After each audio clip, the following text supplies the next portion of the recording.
ನಿಮ್ಗೆ ಒಂದು ಸವಾಲ್ ಈ ವೇದಿಕೆಯಲ್ಲಿ, ನಿಮಗೆ ತಾಕತ್ತೇ ಇದ್ರೆ ನಾವು ಗ್ಯಾರಂಟಿಯನ್ನು ರದ್ದು ಮಾಡಿ ಅಂತ ಹೇಳ್ರಿ. ನೀವು ಹೇಳ್ರಿ ವಿರೋಧ ಪಕ್ಷದವ್ರು ಬಿಜೆಪಿ ನಿಮಗೆ ತಾಕತ್ತಿದ್ರೆ ಹೇಳ್ರಿ, ನೋಡೋಣ ಜನ ಏನ್ ಮಾಡ್ತಾರೆ ನಿಮ್ಗೆ ನೋಡಿರಂತೆ ಹೇಳ್ರಿ.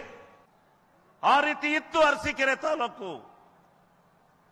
ಕುಡಿಯೋ ನೀರಿನಿಂದ ಹಿಡಿದು ಎಲ್ಲವನ್ನ ಮಂಜೂರು ಮಾಡಿಕೊಟ್ಟಿರ್ತಕ್ಕಂಥ ಸಿದ್ದರಾಮಣ್ಣವರು ಇಂದಿನ ಸರ್ಕಾರದಲ್ಲಿ ನಾನು ವಿರೋಧಿ ಪಕ್ಷದ ಶಾಸಕನಾಗಿದ್ರು ಕೂಡ ಬೆಳಗಾವಿನ ಅಧಿವೇಶನದಲ್ಲಿ ನಾನು ಕಣ್ಣೀರು ಹಾಕ್ತೆ, ನೀರು ಕೊಡಕ್ಕಾಗೋದಿಲ್ಲ ಅಂದಾಗ ಸಿದ್ದರಾಮಣ್ಣ ನನ್ನನ್ನು ಹುಡುಕಿಕೊಂಡು ಆಸ್ಪತ್ರೆಗೆ ಬಂದ್ರು. ಬಾ ನೀನು ಆಸ್ಪತ್ರೆಯಿಂದ ನಾನು ನಿನಗೆ ಆ ಕುಡಿಯೋ ನೀರನ್ನ 370 ಕೋಟಿ ಹಣವನ್ನ ಅವತ್ತಿನ ಕಾಲದಲ್ಲಿ ಕೊಟ್ಟದ್ರಿಂದ ಇಡೀ ಅರಸೀಕೆರೆ ತಾಲೂಕಿನ ಜನ ನಾವು ನೀರನ್ನು ಕುಡಿತಾ ಇದ್ದೀವಿ. ಒಪ್ಪು ಕೊಟ್ಟ ನಮ್ಮ ಒಪ್ಪಿನ ತಕ್ಕ ನೆನ್ಕೊ ಅಂತ ಹೇಳಿ ಅದನ್ನ ಕೊಟ್ಟಿದ್ದಾರೆ. ಅದೇ ರೀತಿ ಅರಸೀಕೆರೆಗೆ ಫ್ಲೋರೈಡ್ ನೀರಿತ್ತು, ಅದಕ್ಕೆ 170 ಕೋಟಿ ಹಣ ಇವತ್ತು ಖರ್ಚಾಗಿ ಅರಸೀಕೆರೆ ತಾಲೂಕಿನ ಎಲ್ಲ ಜನ ಇವತ್ತು ನೀರನ್ನು ಕುಡಿತಾ ಇದ್ದಾರೆ. ಅದೇ ರೀತಿ ಇವತ್ತು ಇನ್ನೊಂದು ಕೊರಗಿದೆ ನಮಗೆ. ಅರಸೀಕೆರೆ ಹಾಸನ ಜಿಲ್ಲೆಯಲ್ಲಿ ವಿಭಿನ್ನ ಹೇಮಾವತಿ ನದಿ ಹಾಸನ ಜಿಲ್ಲೆಯಲ್ಲಿ ಹುಟ್ಟಿದ್ರು ಕೂಡ ನಮಗೆ ನೀರು ಬರಲಿಲ್ಲ, ಕೆರೆಗಳು ತುಂಬಲಿಲ್ಲ. ಯಾವಾಗ ಕೇಳಿದ್ರು ವಿಧಾನಸಭೆಯಲ್ಲಿ ಇದು ಕೃಷ್ಣಾ ಬೇಷನ್ನು ನೀರು ಕೊಡಕ್ ಬರೋದಿಲ್ಲ ಅಂತ ಹೇಳಿ ತಳ್ಳಾಕಿ ರಾಜಕೀಯವನ್ನು ಮುಗಿಸಿ ಹೋದಂತ ಇತಿಹಾಸ ಹಾಸನ ಜಿಲ್ಲೆನಲ್ಲಿದೆ. ಇವತ್ತು ಅರಸೀಕೆರೆ ತಾಲೂಕಿಗೆ ಎತ್ತಿನೊಳೆ ಯೋಜನೆಯನ್ನ ವಿಧಾನಸಭೆಯಲ್ಲಿ ವಿರೋಧ ಮಾಡಿದ್ರು. ನಮ್ಮ ಪಕ್ಷದವರೇ ವಿರೋಧ ಮಾಡಿದ್ರು, ಅದಕ್ಕೆ ನೀರು ಬರೋದಿಲ್ಲ ಯಾಕೆ ಮಾಡ್ತೀರಾ ಅಂತ. ಆಗ ನಾನು ಇಲ್ಲ ನೀರು ಬಂದೇ ಬರುತ್ತೆ ಅಂತೇಳಿ ಹೋರಾಟ ಮಾಡಿದೆ. ನೀವು ನೋಡ್ತಾ ಇದ್ದೀರಿ, ಈಗ ಡಿ ಕೆ ಶಿವಕುಮಾರ್ ಅವರು ನೀರಾವರಿ ಮಂತ್ರಿಗಳಾಗಿದ್ದಾರೆ. ಈಗಲಾದರೂ ಮನಸ್ಸು ಮಾಡಿ ಹೋರಾಟ ಮಾಡಿ ಕಸಬಾ ಹೋಬಳಿಗೆ ಎನ್ ರೂಟ್ನಲ್ಲಿ ಹೋಗ್ತಕ್ಕಂಥ ಕಸಬಾ ಹೋಬಳಿಗೆ ಆ ಕುಡಿಯೋ ನೀರು ಶಾರ್ಟೇಜ್ ಇರೋದ್ರಿಂದ ಅದಕ್ಕೆ ಮತ್ತು ಕೆರೆಯನ್ನ ತುಂಬಿಸ್ಲಿಕ್ಕೆ ಇವತ್ತು ಮಂಜೂರಾತಿಯನ್ನ ನಿನ್ನೆ ದಿವಸ ಕ್ಯಾಬಿನೆಟ್ನಲ್ಲಿ ಮಂಜೂರು ಮಾಡಿಸಿಕೊಂಡು ಇವತ್ತು ಆದೇಶವನ್ನು ಕೊಟ್ಟಿದ್ದಾರೆ. ಮಂಜೂರಾಗಿದೆ. ಇವತ್ತು ಎತ್ತಿನೊಳೆ ಆರ್ನಹಳ್ಳಿಯಿಂದ ಹಿಡಿದು ಅಲ್ಲಿಯವರೆಗೆ ದೊಮ್ಮೆನಹಳ್ಳಿವರೆಗೆ ಪೂರ್ಣ ಪ್ರಮಾಣದಲ್ಲಿ ಎಲ್ಲ ಕೆರೆಗಳು ನೀರನ್ನ ಇದೇ ವರ್ಷ ಕಾಡವು. ಆದ್ರೆ ಡಿ ಕೆ ಶಿವಕುಮಾರ್ ಅವರು 10 ಸಾರಿ ಹೋಗಿ ಬಂದರೆ ಡೆಲ್ಲಿಗೆ. ಆ ಮಣ್ಣನ್ನು ತೆಗೆಯೋದಕ್ಕೋಸ್ಕರ ಅವರು ಮನುಷ್ಯರೇ ಅಲ್ಲ, ಈ ತರ ಮಲದಾಯಿ ಧೋರಣೆಯನ್ನು ಮಾಡಬಾರ್ದು. ಇವತ್ತು ನೀರು ಹರಿದು ಎಲ್ಲೆಲ್ಲೋ ಹೋಗ್ತಾ ಇದೆ. ಆ ನೀರು ಈ ಸಾರಿ ನಮ್ಮ ಎಲ್ಲ ಕೆರೆಗಳಿಗೆ ತುಂಬೋದು ಇವತ್ತು ಹಾಳು ಮಾಡ್ತಾ ಇದ್ದಾರೆ. ಈ ರೀತಿ ಕೇಂದ್ರ ಸರ್ಕಾರದ ಈ ವಿಬ್ಬಗೆಯ ನೀತಿಯನ್ನ ನಾವು ಹೋರಾಟ ಮಾಡಿ ಖಂಡಿಸಬೇಕಾಗುತ್ತೆ. ನಮ್ಮ ನೀರನ್ನ ಅವರು ಹಾಳು ಮಾಡಿದ್ದಾರೆ ಅಂತಕ್ಕಂಥ ಮಾತನ್ನು ನಾನು ಈ ಸಂದರ್ಭದಲ್ಲಿ ಹೇಳಲಿಕ್ಕೆ ಬಯಸ್ತೇನೆ. ಇನ್ನೊಂದು, ಈಗಾಗಲೇ ನಮಗೆ ಮುದುಡಿಯವರೆಗೆ ಕಾವೇರಿ ಬೇಷನ್ನಿಂದ ನೀರನ್ನು ಕೊಡಲಿಕ್ಕೆ ಒಂದು ಎಸ್ಟಿಮೇಟ್ ಆಗಿದೆ. 50 ಕೋಟಿಯನ್ನ ಸಚಿವರು ಮಂಜೂರು ಮಾಡಿದ್ದಾರೆ. ಸನ್ಮಾನ್ಯ ಮುಖ್ಯಮಂತ್ರಿಗಳು ಇನ್ನು ಉಳಿದಿರತಕ್ಕಂಥ 100 ಕೋಟಿ ಹಣವನ್ನು ಕೊಟ್ಟು ಗಂಡಸಿ ಹೋಬಳಿಗೆ ಪೂರ್ಣ ಪ್ರಮಾಣದಲ್ಲಿ ಕೆರೆಯ ನೀರನ್ನ ತುಂಬಿಸ್ತಕ್ಕಂಥ ಪ್ರಾಮಾಣಿಕ ಪ್ರಯತ್ನ ಆಗಬೇಕು. ಅಪ್ಪರ್ ಕೃಷ್ಣಾದಲ್ಲಿ ಬಾಣಾವರ ಹೋಬಳಿಗೆ 8 ಕೆರೆಗೆ ನೀರನ್ನ ಕೊಟ್ಟಿದ್ದಾರೆ. ಇನ್ನೊಂದು 6-7 ಕೆರೆ ಉಳಿದಿದ್ದಾವೆ. ಆ ಕೆರೆಗಳನ್ನ ನೀರನ್ನ ಕೊಡಿಸ್ತಕ್ಕಂಥ ಕೆಲಸವನ್ನ ನಮ್ಮ ಘನ ಸರ್ಕಾರದವರು, ನಮ್ಮ ಸಿದ್ದರಾಮಣ್ಣವರು ಮಾಡಿಕೊಡ್ಬೇಕು, ನಮ್ಮ ಡಿ ಕೆ ಶಿವಕುಮಾರ್ ಅವರು ಮಾಡಿಕೊಡ್ಬೇಕು. ನೀವಿಬ್ರು ಹೋರಾಟವನ್ನು ಮಾಡಿಕೊಡ್ಬೇಕು. ಕಣ್ಕಟ್ಟೆ ಹೋಬಳಿಗೆ ಈಗಾಗಲೇ ಒಂದು 8 ಕೆರೆಗೆ ಸಿಕ್ಕಿದೆ. ಇನ್ನು ಉಳಿದಿರ್ತಕ್ಕಂಥ ಕೆರೆಗಳಿಗೂ ನೀರನ್ನು ಕೊಡಬೇಕು. ನಮ್ಮ ಒಂದೇ ಒಂದು ಆಸೆ ಇರ್ತಕ್ಕಂಥದ್ದು, ಬರಡು ಪ್ರದೇಶ ನಮ್ದು. ಆ ಪ್ರದೇಶಕ್ಕೆ ನೀರನ್ನು ಕೊಡ್ತಕ್ಕಂಥದ್ದಕ್ಕೆ ನೀವು ಆಪತ್ ಬಾಂಧವರಾಗಿ ನಿಮ್ಮಿಬ್ಬರಿಗೆ ಕೈ ಜೋಡಿಸಿ ಸಾಷ್ಟಾಂಗ ಪ್ರಣಾಮ ಮಾಡಿ ಕೇಳ್ತೇನೆ. ದಯಮಾಡಿ ಮುಖ್ಯಮಂತ್ರಿಗಳು ನಿಮ್ಗೆ ಕೈ ಮುಗಿದು ಕೇಳ್ಕೊತೀನಿ, ನನ್ನ ತಾಲೂಕಿಗೆ ನೀರನ್ನ ಕೊಡಿಸ್ತಕ್ಕಂಥದ್ದಕ್ಕೆ ಪ್ರಾಮಾಣಿಕವಾದಂತ ಈಗ ಮಾಡಿದ್ದೀರಿ. ಇನ್ನೂ ಹೆಚ್ಚಿನ ಕೆರೆಗಳಿಗೆ ನೀರನ್ನ ಕೊಡಿಸಿ.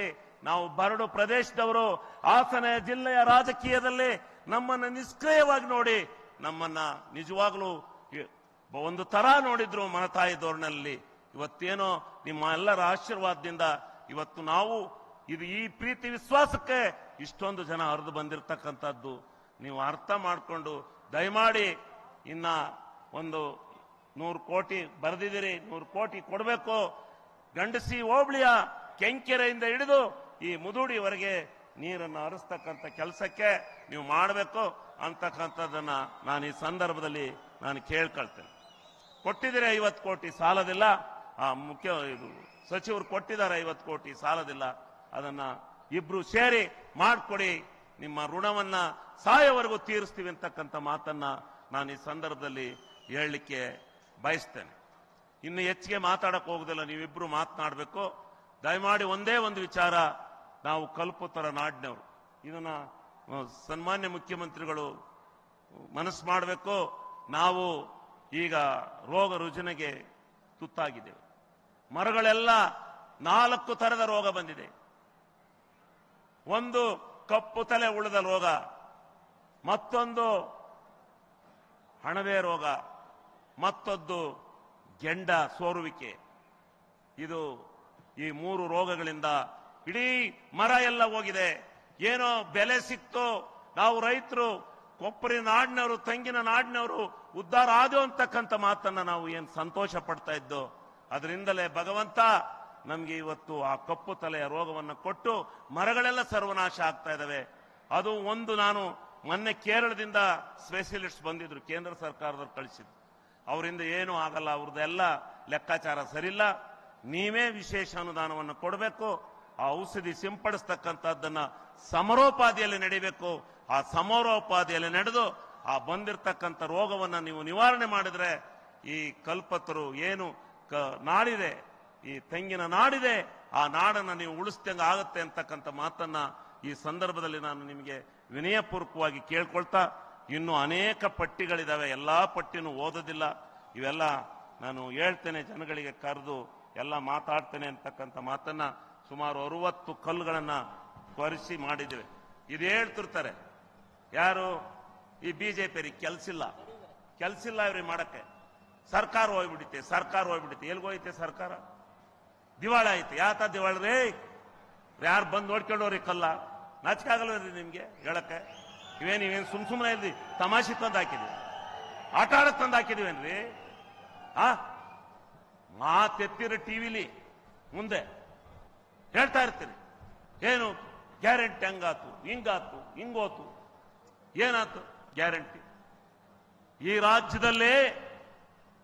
ರಾಜ್ಯದಲ್ಲಿ ಬಡವರ ಬಗ್ಗೆ, ದೀನ ದಲಿತರ ಬಗ್ಗೆ, ಎಲ್ಲ ವರ್ಗದ ಜನತೆಯ ಬಡವರ ಬಗ್ಗೆ ಕಾಳಜಿ ಇರ್ತಕ್ಕಂಥದ್ದು ಸಿದ್ದರಾಮಯ್ಯನ ಸರ್ಕಾರ ಅಂತಕ್ಕಂಥದ್ದನ್ನ ನೀವೆಲ್ಲ ಅರ್ಥ ಮಾಡ್ಕೋಬೇಕು. ನೀವು ಅರ್ಥ ಮಾಡ್ಕೊಂಡದಲ್ಲೇ ಆಯ್ತು. ನಿಮ್ಗೆ ಒಂದು ಸವಾಲ್ ಈ ವೇದಿಕೆಯಲ್ಲಿ, ನಿಮಗೆ ತಾಕತ್ತೇ ಇದ್ರೆ ನಾವು ಗ್ಯಾರಂಟಿಯನ್ನು ರದ್ದು ಮಾಡಿ ಅಂತ ಹೇಳ್ರಿ. ನೀವು ಹೇಳ್ರಿ, ವಿರೋಧ ಪಕ್ಷದವ್ರು ಬಿಜೆಪಿ ನಿಮಗೆ ತಾಕತ್ತಿದ್ರೆ ಹೇಳ್ರಿ, ನೋಡೋಣ ಜನ ಏನ್ ಮಾಡ್ತಾರೆ ನಿಮ್ಗೆ ನೋಡಿರಂತೆ ಹೇಳ್ರಿ. ಯಾಕೆ ಸುತ್ತಿ ಬಳಸಿ ಅದಿಲ್ಲ ಇದಿಲ್ಲ ಅಂತೀರಿ? ಕೊಡ್ತಾ ಇಲ್ವೇನ್ರಿ ನಾವೆಲ್ಲನೂ ಸಮರ್ಥವಾಗಿ? ನಿಮ್ಗೆ ನಾನು ಇಲ್ಲೊಂದು ಸವಾಲ್ ಹಾಕ್ತೇನೆ. ಈ ರಾಜ್ಯದ ಹಣಕಾಸಿನ ಬಗ್ಗೆ 11ನೇ ತಾರೀಕು ಪ್ರಾರಂಭ ಆಗುತ್ತೆ ವಿಧಾನಸಭೆ. ನಿಮ್ಗಿದ್ರೆ ಬರ್ರಿ ಚರ್ಚ್ಗೆ, ಏನಾಗಿದೆ ಹಣಕಾಸು ಅನ್ನೋದನ್ನ ಪೂರ್ಣ ಪ್ರಮಾಣದಲ್ಲಿ ಚರ್ಚೆ ಮಾಡೋಣ. ಹಣಕಾಸು ಚೆನ್ನಾಗಿದೆ, ಎಲ್ಲವೂ ಚೆನ್ನಾಗಿದೆ. ನಿಮಗೆ ಬರೀ ಗೂಬೆ ಕೂರಿಸ್ತಕ್ಕಂಥ ಕೆಲಸವನ್ನ ಮಾಡ್ತಾ ಇದ್ರಿ. ಇದು ಮಾಡ್ತಕ್ಕಂಥದ್ದಲ್ಲ. ನೀವ್ಯಾರು ಅವ್ರ ಕಿವಿಗೆ ಬೆಲೆ ಕೊಡಬೇಡಿ. ಇವತ್ತು ನಿಜವಾಗ್ಲೂ 10 ಕೆಜಿ ಅಕ್ಕಿ ಇರಬಹುದು. ಇದೆಲ್ಲ ಹೃದಯವಂತಿಕೆ ಬೇಕು, ಹೃದಯ ಶ್ರೀಮಂತಿಕೆ ಇರ್ತಕ್ಕಂಥ ಅವ್ರಿಗೆ ಕಷ್ಟ ಸುಖಗಳನ್ನು ಅನುಭವಿಸಿ ಬಂದಂತ ರಾಜಕಾರಣಿಗಳಿಗೆ ಮಾತ್ರ ಗೊತ್ತಾಗುತ್ತೆ, ಬಾಕಿಯರಿಗೆ ಗೊತ್ತಾಗೋದಿಲ್ಲ. ಈ ಬಿಜೆಪಿಯರಿಗೆ ಅದೆಲ್ಲ ಗೊತ್ತಾಗೋದಿಲ್ಲ. ಇವ್ರು ಸುಮ್ಮನೆ ಯಾರು ಮಾಡಿದ್ದನ್ನು ಆಡ್ಕೊಂಡು ತಿರುಗ್ತಾರೆ. ನಾನು ಹೆಚ್ಚಿನ ಸಮಯ ತಗೊಳ್ಳೋದಿಲ್ಲ, ಇನ್ನೊಂದ್ಸಾರಿ ಮಾತಾಡೋಣ. ದಯಮಾಡಿ ನಂದು ಒಂದು ಬೇಡಿಕೆ, ಆ ಗಂಡಸಿ ಹೋಬಳಿ ಮತ್ತು ಏನು ಬಾಣಾವರ ಹೋಬಳಿ ಈ ಕಸ್ಬಾಕ್ಕಂತೂ ಕೊಟ್ರಿ, ನಿಮಗೆ ಧನ್ಯವಾದಗಳನ್ನ ಅನಂತ ಧನ್ಯವಾದಗಳನ್ನು ಸಮರ್ಪಣೆ ಮಾಡ್ತೇನೆ.